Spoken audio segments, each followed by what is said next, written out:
Guys கோயண்டு சார்க்கு வளர்க்குறதுல இன்றைக்கி episode 3. அதுக்காண்டி நானும் சரி கல்லை வச்சு செட் பண்ணிடலாம்னு சொல்லிட்டு கல்லை எடுத்து கழுவ ஆரம்பிச்சிட்டேன். நம்ம தேங்காய் போய் பார்த்தா அவ்வளோ கொழுவுறதா இல்லை. அதனால அதுக்குள்ளே உள்ள தூசியும் எடுத்து நானும் ரெடி பண்ணிட்டேன்.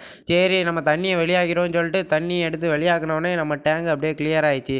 சரி நம்ம டாப் ஃபில்டரை செட் பண்ணுவோம்னு சொல்லிட்டு நானும் பைப் எடுத்துகிட்டு வந்துட்டு அதுக்கு மேலே கல்லை ஒன்று ஒன்றா எடுத்து போட ஆரம்பிச்சிட்டேன். இது சரிப்பட்டு வராதுன்னு சொல்லிட்டு நான் மொத்தமாக அள்ளி கொட்டி விட்டேன். சரி உள்ளக்க ஃபில்டருக்கு ஏதாவது வைக்கணுமே சொல்லிட்டு கிடைக்கிற சாக்கு கொசுவலை எல்லாத்தையும் போட்டு நானும் ஒன்று ஒன்றா எடுத்து அப்படியே மாட்டி வைக்க ஆரம்பிச்சிட்டேன். நம்மளுக்கு பஞ்சு மட்டும் கிடைக்கல, அது கூடிய விரிவில் வைக்கிறோம். அது என்னென்னு பார்த்து சொல்லுங்கள். அதுக்கப்புறம் மேலே பறந்து வந்துருக்குறான்னு வெயிட்டே வச்சுட்டு நம்ம டாப் ஃபில்டர் எடுத்துகிட்டு போய் அங்கே வச்சாச்சு தொட்டியில். அதுக்கப்புறம் நம்ம டேங்க் பார்க்க வேறு லெவலாக இருந்துச்சு.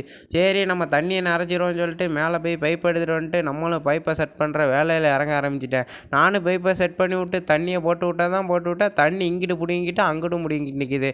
சரின்னு சொல்லிட்டு நானும் முட்டு கொடுத்து நின்றுக்கிருந்தேன். சரி நம்ம அப்படியே செட் பண்ணிடுவோம்னு சொல்லிட்டு நானும் செட் பண்ண ஆரம்பிச்சிட்டேன். ஒயரிங் வேலையெல்லாம் பண்ணுவேன்னு சொல்லிட்டு ஒயரிங் வேலை பண்ணிவிட்டு நம்ம மோட்டர் எடுத்து அப்படியே பைப் எடுத்து திருன்னு திருவிட்டு நானும் டேங்குள்ளே வச்சுட்டேன். அதுக்கப்புறம் நம்ம முக்கால்வாசி வேலை முடிய ஆரம்பிச்சிச்சு.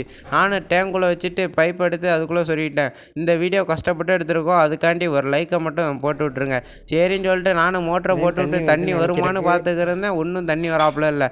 அதுக்கப்புறம் திருப்பி கருத்து சொல்லலான்னு பார்க்கும்போது தண்ணி வந்து விழுந்துருச்சு. அதுக்கப்புறம் இந்த செட்டை பிடிக்குன்னு நினைக்கிறேன். பிடிச்சிருந்தா கமெண்ட் பண்ணுங்கள். சரி கைஸ், கஷ்டப்பட்டு உங்களுக்காண்டி எடுத்திருக்கேன். நீங்கள் சப்ஸ்கிரைப் பண்ணாமல் பரவாயில்ல, ஒரு லைக்கை மட்டும் போட்டுவிடுங்க. அப்புறம் நாளைக்கு ஒரு வீடியோவில் பார்க்கலாம். பை.